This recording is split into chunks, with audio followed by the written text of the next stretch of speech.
Estamos saudando a todos os irmãos e amigos do Portal EBD com a paz do nosso Senhor e Salvador Jesus Cristo.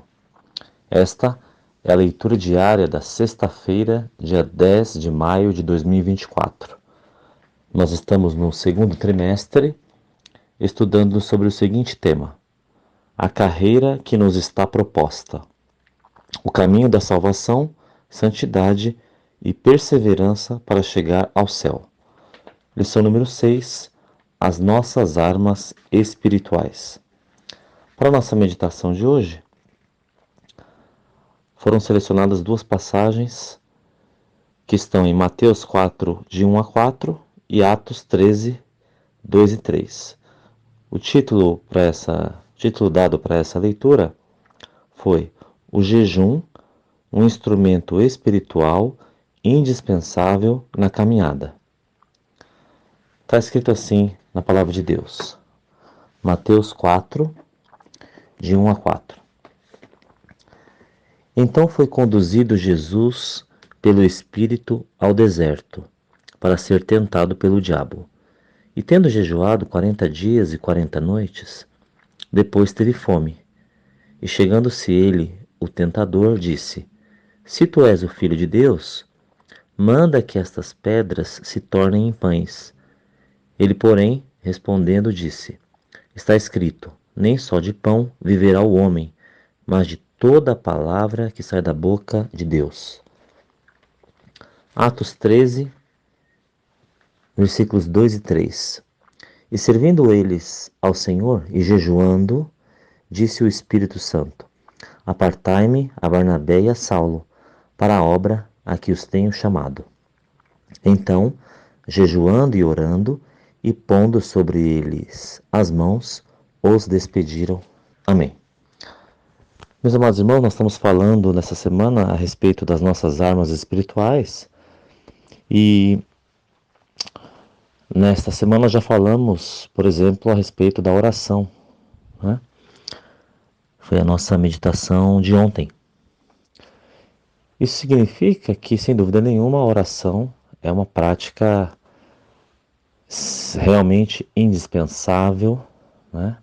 Indispensável para o cristão, para que o cristão consiga passar por sua jornada em santificação, né? Em plena comunhão com o Senhor. A oração é determinante.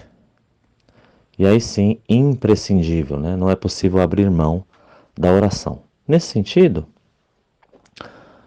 o jejum entra, portanto, como um reforço à oração, né? Nós vemos aqui, nessas duas passagens bíblicas selecionadas para hoje, a prática do jejum pelo Senhor Jesus. Então, o Senhor Jesus jejuou, né? É o que nós vemos aí na passagem em que o diabo tenta Jesus. O Senhor Jesus jejuou 40 dias e 40 noites. Portanto, a prática do jejum, sem dúvida nenhuma, é uma prática muito saudável espiritualmente, né? Do ponto de vista, então, espiritual, é salutar fazer o jejum, ter a prática do jejum. Tanto é verdade que a segunda passagem selecionada para hoje, em Atos 13, essa passagem mostra o início da igreja, não é?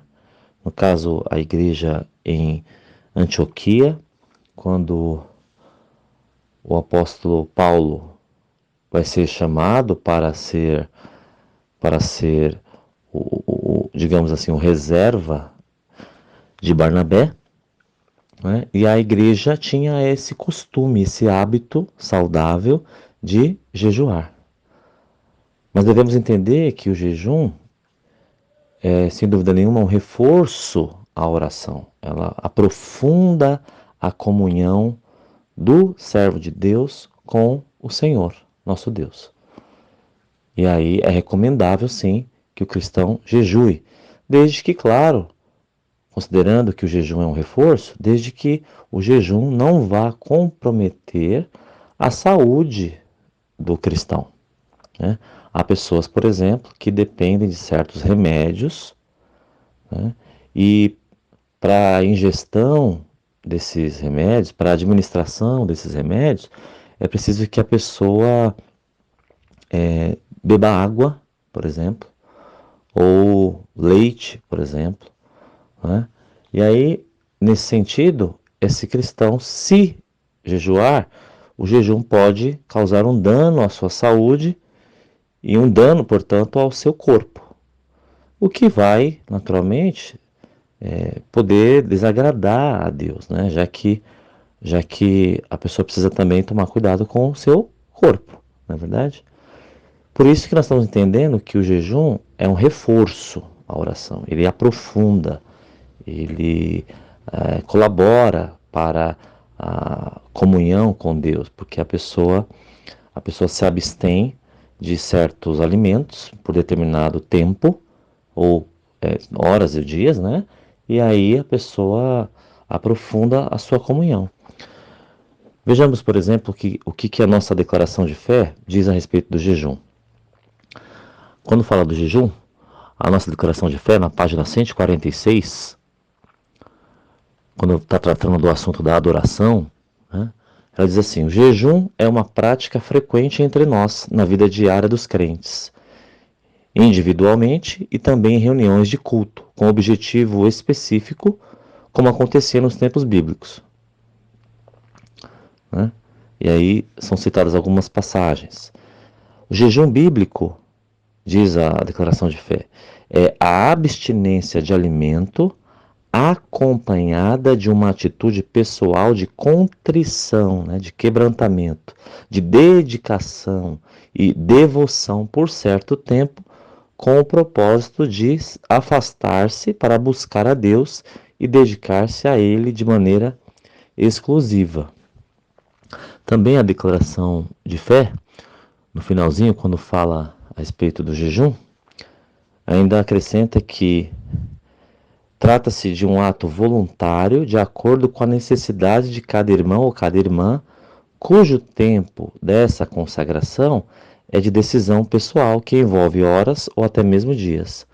O jejum pode ser absoluto, né? Ou seja, a pessoa deixa se alimentar de ingerir qualquer tipo de alimento ou bebida, né? Ou parcial, né?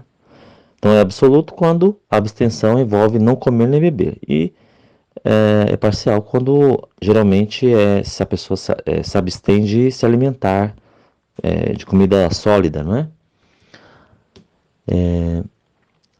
O ato de jejuar é sempre acompanhado de oração. Então devemos entender aqui que o jejum reforça, né? O ato de jejuar é sempre acompanhado de oração.